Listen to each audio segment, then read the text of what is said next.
Hey guys, welcome back to our channel. It's Ella from World Nutrition. Today we are joined with Karen, and she's going to be telling us a bit about her and what she does in her lifestyle.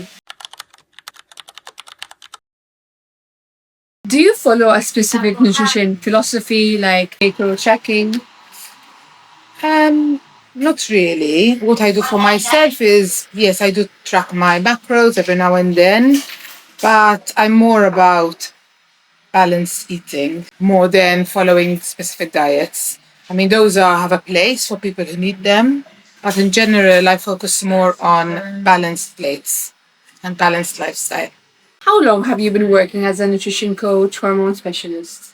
So I've been working as a nutrition coach since 2019. So that's what 6, 7 years. My maths. Even me, don't ask me math. 19, 21, 22, 23, 24, 25, about 7 years. And my interest in women's health has grown over the past 2, 3 years since I've hit 50. So I'm specializing in women's health around midlife, and I've taken a course on this, which I've yet to complete, but it's there. It's coming along well.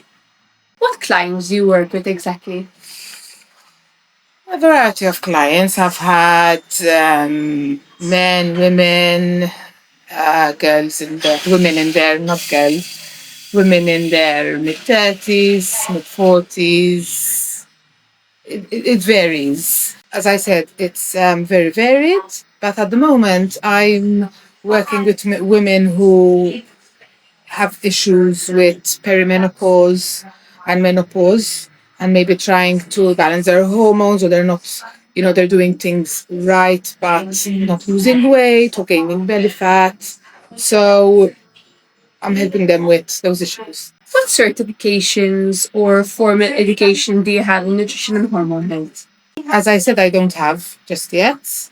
I've taken a course on menopause, but I am a certified health and nutrition coach. So, what I specialize really is guiding people into living a healthier lifestyle. So, if people want to change the way they live, I can help them incorporate that. If they have specific issues and they're within my remit of expertise, I can help them too. How do you stay updated with the latest research in nutrition and hormones? There's a lot of noise online at the moment, so it's very difficult to know what's right and what's wrong. So what I do is I follow specific people, generally doctors, medical professionals who actually do the research or they cite research. I also look into things when I'm not sure about whatever topic it is. But generally, I get my information through journals, books, doctors' accounts. So you do your own research. Yes, always. How do hormones like insulin, cortisol, estrogen, thyroid hormones affect nutrition planning? I mean, when it comes to nutrition planning, you have to look at the person as a whole.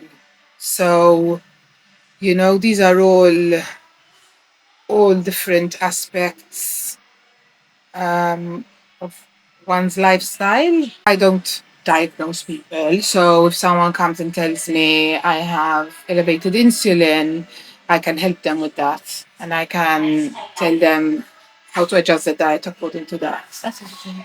Same with cortisol. Same with what are the rest? Estrogen and thyroid. Estrogen is a tough one because I can only assist in trying to balance hormones in the nutritional way, like using food. But obviously, then there is when a doctor is required to step in, like with estrogen. It's a hormone that fluctuates highly. So, blood tests need to be drawn at specific times. So, I would say I would probably refer a person to a doctor first, and then they can come to me after they've seen them, and I can help them in the way I can.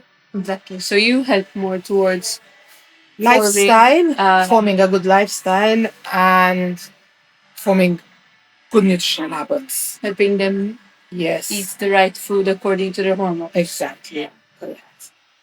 What information do you try to collect from a person during a consultation, and why that information? Tricky question. It's not very simple. Um, it depends what they actually come approach me for, you know. So generally, I would ask them if how old they are. Um, what else would I ask them? I mean, I have a whole form which I ask them to complete. But generally, depending on their issues, I would check their sleep, how much they move, what they're eating, how much they're eating, yeah, how much they're moving. Do you check like BMR? I I do have a look at it, but I mean now we know that it's not the BMI isn't a reflection. BMR. Basic metabolic rate, no? Right, yeah. Yes, if I need to. I could call me BMI. I could tell BMI because now BMI is very generalized. it's very generalized, and we now know that it's not Not a accurate. reflection of health. Yes. So yes, those are the foundations. Those are the things I ask. I mean, sleep is it's a big one because obviously for me it's at the top of the pyramid. So basically, if you're not sleeping well, you're not eating well, and you're not moving. So first we adjust that, and then we look at the rest. So you try to reduce the stress levels first. Yeah, well, if you're not sleeping well, obviously your Body stress is elevated. that's right. So yes, as I said, it all depends on what is needed. How do you balance nutrition, lifestyle, and mindset in your coaching? Well, I always say that I don't believe in restriction. So always allow yourself something that makes you happy in small doses, obviously, depending on what you want to achieve. And also that, you start slowly and you build up, and that you need to be patient. Most people expect things to change overnight. I mean, if we're talking about weight, you don't put on weight overnight. It takes months. So you cannot expect to lose that weight overnight. I'm a big believer in breakfast. I know not everyone agrees. I know not everyone likes it, but at a time in your life, like in midlife, it's really important. It's a really important meal to have in the day. Um, it's good to get your protein and your fiber because that then keeps you satisfied and reduces your cravings later in the day. And it's proven. So what I do is, I plan ahead a lot of the times. So if I know, on a Sunday, I always look at my calendar. If I know that the first 3 days are crazy, I will do some meal prepping. So generally, I go for breakfast that I can carry with me. So I can eat it in the car, on a bench, in an office, in a waiting room, wherever. And I prep that, I will also cook some chicken. I make exercise a priority. So for me, if I'm going to squeeze in my exercise, then obviously something has to give sometimes. So I have our breakfast ready. So I don't have half an hour to prep my breakfast. Exactly. It's ready, I grab it, I shower, and I leave. How do you balance everything out? With kids and I don't know, sometimes I just don't know. Um, as I said, I try to plan my meals. My meals are important. So I love my food. And I always say there's no time for bad foods. So what I do is I plan my meals. So if I know I'm not going to be home for lunch, I will take food with me. If I'm going to be home for lunch, I'll always think, okay, what can I have that's quick? And even if I don't have it ready, I've planned it in my head. So I know that I have, I don't know, Greek yogurt at home. I know I have sardines, and I know I have bread and avocado. For me, that's enough. That's a balanced meal That doesn't take long to prepare, and we're done. And then the evenings are I have to prepare for the family. So generally, I'll try to prepare it at some point in the day or just before supper. If it's going to be just before supper, it has to be something simple, always balanced. But yeah, okay, it's not always about weight. So generally, if someone is sleeping better, they have more energy, they're feeling stronger, you're having less cravings, those are all wins. They're all wins, you know. I don't like to focus on weight loss. Generally, when you start eating better and you start moving, that is like a side effect Exactly. of changing your habits Showing progress. and showing progress. So, I mean, yeah, I don't know if that answers the question. So like you track the way they feel. Yes, I mean, ideally they don't. I don't like it when they obsess on. Like I wouldn't advise people to weigh themselves every day, for example. Because it's I very mean, variable. yes, and if they have to weigh themselves, then do it once a week, you know, and track it from there. But you know, if you don't have like if there hasn't been a move, okay, we look at what you've been doing for the week and we see if there needs to be any adjustment.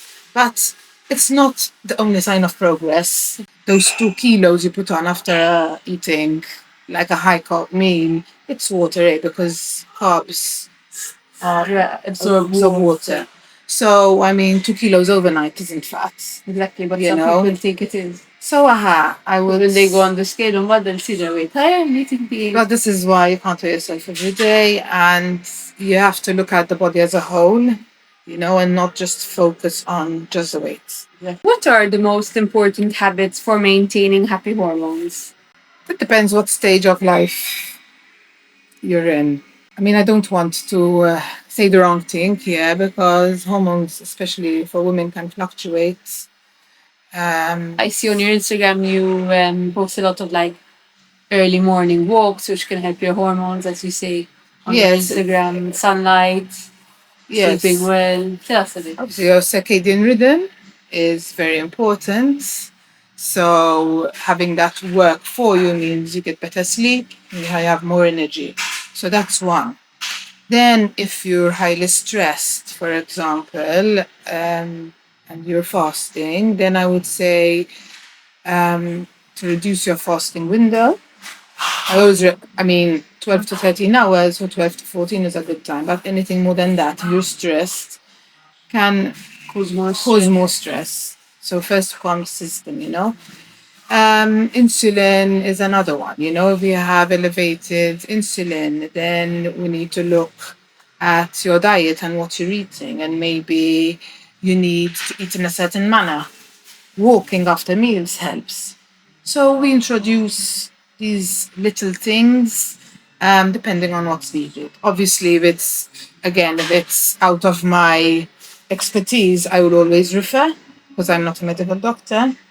So yes. What do you do to keep healthy hormones and balance your hormones? So well, as a woman in my I've just turned 50, so what I do is I always make sure I eat a balanced meal in the morning. I don't fast for too long. Number one, because I cannot, because I train every day or I do something every day. So I like to fuel my workouts. Yes. So if I am going to the gym, I will have something small before I go, just to bring down my cortisol and not kind of because if I go and do it on an empty stomach, number one, I want to preserve my muscle mass. So I need to, you know, if I go to the gym and I work out and then I go and run my errands or do what I need to do and eat nothing till lunchtime, I'm breaking all that muscle down. And what I've done at the gym is completely useless. So I always start load my workouts, just something small. And then I'll eat a breakfast, a balanced breakfast, generally with 35 grams protein, 7 to 10 grams fiber, because fiber is also very important. Our gut health and for keeping us full. And then I'll have lunch and dinner. So I try to keep my stress levels down as much as possible. I move, just reducing my cortisol in the morning. So I will eat if I'm working out. I prioritize my sleep. So I try and sleep and wake up at the same time, even on the weekend. Obviously, not if I go out. Generally, if I go out, I still end up waking up at the same time. Even me. So, but I try to go to bed at 9:30, 10. I wake up at 6. So I keep that circadian rhythm going. And try and get a good night's rest. What I do before as well is like I lower the lighting in my living room after supper. Just that's a cue for my body to say like it's downtime, and it helps better sleep.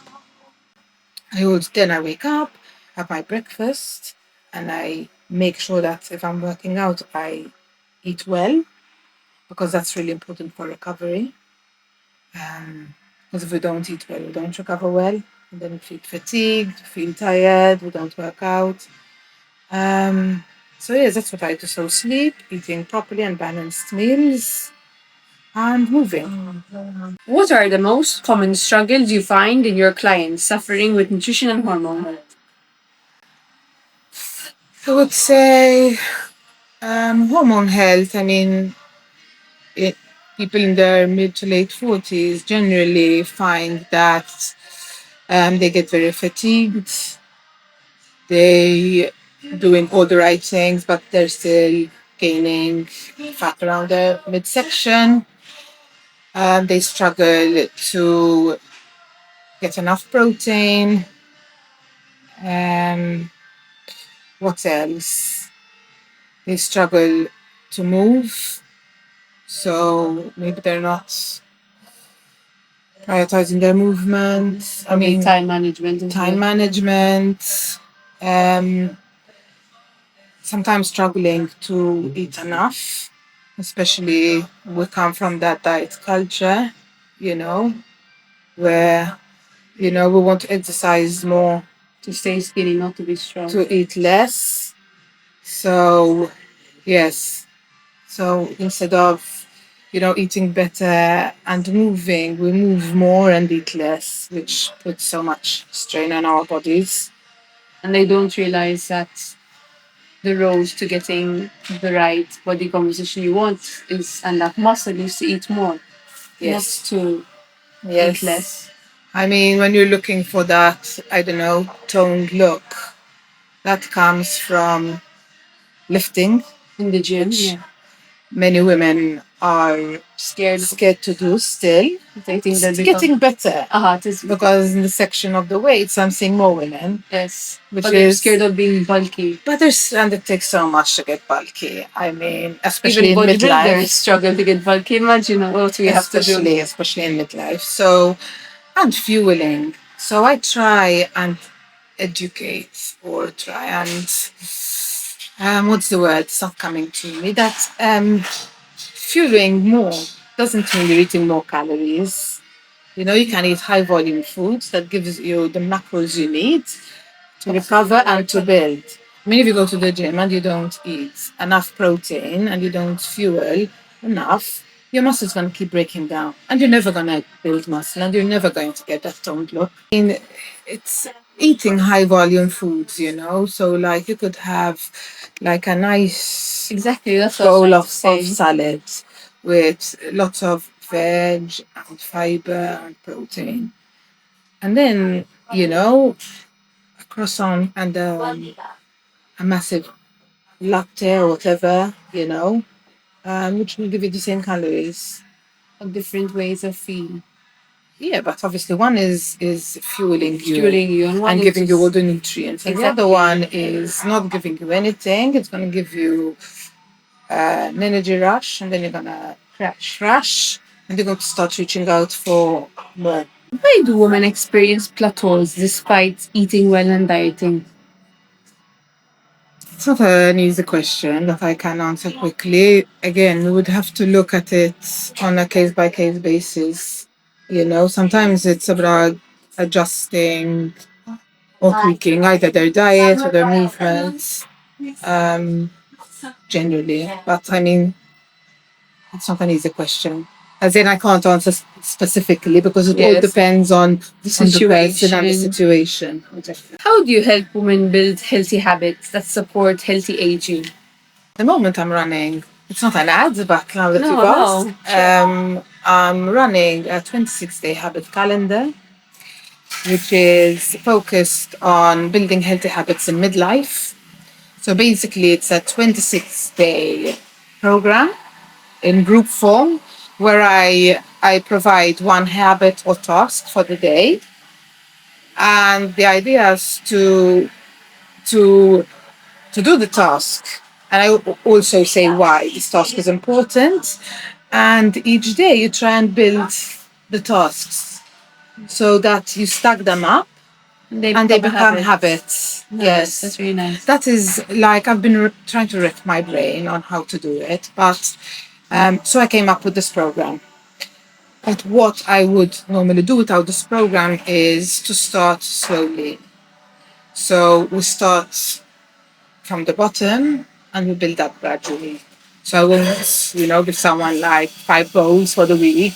We start with one thing. Once you've achieved it and it's integrated in your lifestyle, we move on and we build from there. And to round things up, what advice would you give to women suffering with hormone health and eating well above the age of 40? Say, check your protein intake, check your fiber, check your stress levels, see how you're sleeping. And actually, let's rewind. So initially, I would say I would look at how they're sleeping, how they're moving, how they're eating. So those are the three things I would look into first. So if you're having bad nights and you're fasting and you're exercising, I would say, work on your sleep. Don't go for extreme fasting and fuel your body first thing in the morning with the right foods. And then once you feel a little bit stable, and then, start fasting slowly again, for example. I put on the fast first. Well, but yeah, sleep, movement, and food. Is that what I said before? Yep. Yeah, is that good? Yes. Do you recommend getting a coach or? Coach is always a good thing. I mean, even just a few sessions, whether it's with a health and nutrition coach like me, or because most people like us, we can clear out the noise that there is out there, because sometimes when you look at Instagram and reels, you're overwhelmed. There's a lot of people out there saying a lot of things, and you're like, say something else. should I fast? Should I not fast? Should I strengthen? Should I run? Should I walk? It's all very, very confusing. So I'd say yes. I would say a few sessions with a coach could really help. To motivate you as well. To motivate you, to educate you, and even sometimes people need accountability and to monitor you. And also, even at the gym, I would recommend, you're new to strength training. You build a community, you learn as well. And there's less risk of injury when you have a coach. You get a coach once a week, push you to learn how to have a good form, because that's really important. Form over weight always. And to get that progressive overload that we need in order to build muscle, for longevity, because it's so important. I'm a big advocate for longevity and aging well. Perfect. Thank you so much for joining us and telling us Thank you for having me. What you do. Thank you for More Nutrition. We have some supplements for you. Thank you. Thank you guys for watching, and we'll see you in the next interview. This is our interview with Karyn. Bye.